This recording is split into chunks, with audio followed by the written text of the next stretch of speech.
হরে কৃষ্ণ। একটা পাখিও যখন খাঁচার মধ্যে বন্দি করা থাকে, সে কিন্তু চাইলেও আকাশে উঠতে পারে না, তার নিজের ইচ্ছা মতো সে খেতে পারে না, নিজের ইচ্ছা মতো ঘুরতে পারে না। তাহলে তার মালিক যদি তাকে সে খাঁচা থেকে মুক্ত করে দেয়, তাহলে কিন্তু সে নীল আকাশে ঘুরতে পারবে, খেতে পারবে। কিন্তু তার মালিক যদি এমন কোনো জায়গায় নিয়ে পাখিটিকে ছেড়ে দেয় যেখানে তার বাঁচা মুশকিল, হয়তো সমুদ্রের মাঝখানে ছেড়ে দিতে পারে কিংবা মরুভূমিতে ছেড়ে দিতে পারে, কিন্তু পাখিটিকে যদি কোনো ভালো জায়গায় ছাড়া হয় যেখানে খাওয়া দাওয়ার কোনো অভাব নেই, থাকার জায়গার অভাব নেই, তাহলে পাখিটি কত খুশ থাকবে, কত আনন্দ থাকবে। তেমনি আমরা যে মানুষ, আমাদের ভিতরে একটা জীব আত্মা রয়েছে। এই প্রাণ পাখিটিও উঠতে চায়, সেও শান্তি পেতে চায়, সুখ পেতে চায়, একটু আরাম পেতে চায়। কিন্তু এই জড়জগতে আসার পরে দেহ পেয়ে আমাদের যেই কাজ আমাদের করার ইচ্ছা না সেই কাজ আমাদের করতে হয়, যার সাথে আমাদের থাকতে ইচ্ছা না তার সাথে থাকতে হয়, যেটা আমাদের খেতে ইচ্ছে হয় না সেটা আমাদের খেতে হয়, যেই কথা শুনতে আমার ভালো লাগে না সেই কথাও শুনতে হয়। কেননা আমরা আমাদের কর্মের দোষে আমরা দেহের মধ্যে বন্ধনে পড়ে গেলাম।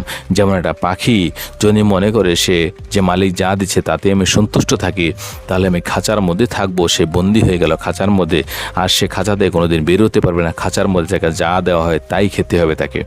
যদি আমরাও এই খোলা আকাশে ঘুরতে চাই বা ভগবানের ধামে যেতে চাই বা দিব্য আনন্দ অনুভব করতে চাই, তাহলে এই সংসারের মায়া ত্যাগ করতে হবে এবং কোনো রকম লালসা রাখা যাবে না। কিন্তু আপনাকে কর্ম করতে হবে, আর কর্মের সাথে সাথে ভগবানের সাথে আপনাকে একটা সম্পর্ক গড়ে তুলতে হবে, ভগবানের নাম জপ করতে হবে এবং সত্যের পথে চলতে হবে।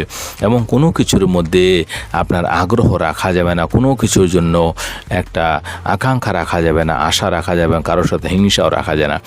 যদি এই সমস্ত কিছুকে আপনি বিচ্ছেদ করতে পারেন, তাহলে আপনি এই যে খাঁচা থেকে বেরোবেন, যখন এই আপনার দেহরূপী খাঁচা থেকে বেরোবেন, তখন কিন্তু আপনি হয়তো ভালো জায়গায় যেতে পারেন বা ভগবানের ধামে যেতে পারেন। সেই জন্যই বলছি, এই সময় থাকতে থাকতে মনুষ্য দেহ যখন পেয়েছেন, আর যদি হিন্দুর ঘরে জন্ম হয়ে থাকে, আপনার সনাতনের ঘরে জন্ম হয়ে থাকে, তাহলে তো আপনার থেকে সৌভাগ্যবান আর এই বিশ্বের মধ্যে কেউ নেই। কেননা আপনি ভগবান শ্রীকৃষ্ণকে মানুন, ভগবানের নাম কীর্তন করুন, ভগবানের কথা শুনুন এবং মরার আগে সমস্ত কিছু যে সম্পর্ক, এই সব কিছুর মায়া বিনষ্ট করে দিন। না হলে কিন্তু এই সামান্য একটু দোষের জন্য আবার আপনাকে দেহের বন্ধনের মধ্যে, অর্থাৎ এই দেহরূপী খাঁচার মধ্যে আবার আপনাকে আসতে হবে এবং সমস্ত দুঃখ কষ্ট ভোগ করতে হবে।